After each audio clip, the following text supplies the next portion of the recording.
যারা ঈমান এনেছে এবং নেক আমল করেছে তাদের জন্য ফালাহুম আজরুন গায়রু মামনুন, তাদের জন্য রয়েছে অনিঃশেষ প্রতিদান, যেই প্রতিদান শুরু হবে আর কোনো শেষ হবে না।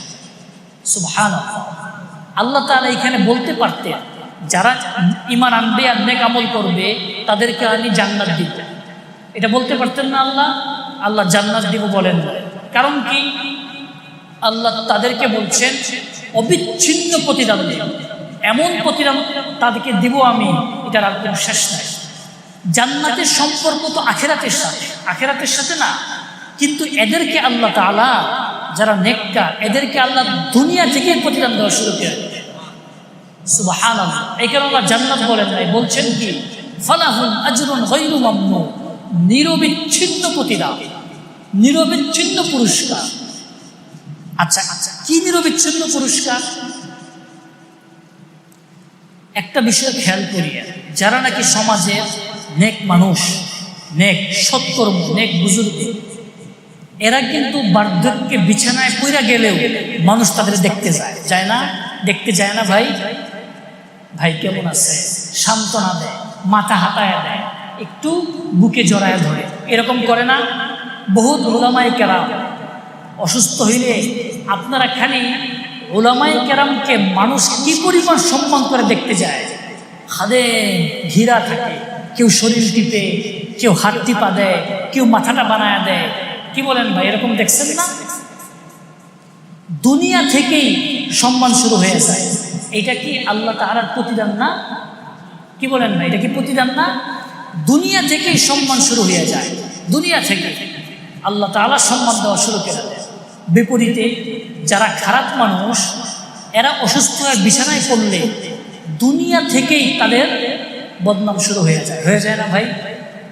হয়ে যায়। এই লোকটা বড় খারাপ ছিল, কেউ দেখতে যাবেন না, বিছানা পায়খানা করে, কেউ পরিষ্কার করবেন না, এরকম হয় না? হয়। এইটাই বলা হচ্ছে দুনিয়া থেকেই তোমার পুরস্কার শুরু হয়ে যাবে। আরেকটা ব্যাখ্যা হইল, বার্ধক্যে পৌঁছায় গেলে যৌবনের মধ্যে ইবাদত করা যায়।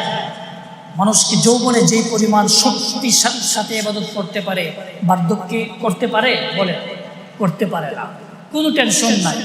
যে ব্যক্তি সুস্থ অবস্থায় যৌবনে ইবাদত করছে, বার্ধক্যের অসুস্থতার কারণে করতে পারতেছে না, তাকে হুবহু যৌবনের ইবাদতের সওয়াব দেওয়া হবে। সুবহানাল্লাহ। কি বুঝলেন ভাই? যুবক বয়সে তাহাজ্জুদ করছেন, বৃদ্ধকালে পারতেছেন না, যুবক বয়সের তাহাজ্জুদের সওয়াব পাবে। সুবহানাল্লাহ। ভাই একটু চিৎকার দিয়ে বলেন সুবহানাল্লাহ। আল্লাহু আকবার। আপনি বিছানায় শুয়ে দিচ্ছেন, বিছানায় পেশাব পায়খানা করতেছেন, লড়তে পারেন না, অসুস্থ, যুবক বয়সের সওয়াব এই ময়লার মধ্যে থেকে পেয়ে যেতেছে। কিরকম পুরস্কার ভাই বলেন, কেমন পুরস্কার এটা? এইটা সহিহ বুখারীর 2996 নম্বর হাদিস।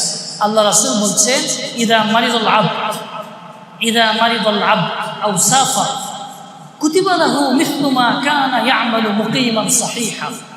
কোন বান্দা যখন অসুস্থ হয়ে যায়, সফররত অবস্থায় থাকে, তখন সুস্থ অবস্থায় তাকে যেই পরিমাণ নেক আমল করতো আর যে সওয়াব দেওয়া হইতো, অসুস্থ অবস্থায় তাকে হুবহু ওই পরিমাণ সওয়াব দেওয়া হয়।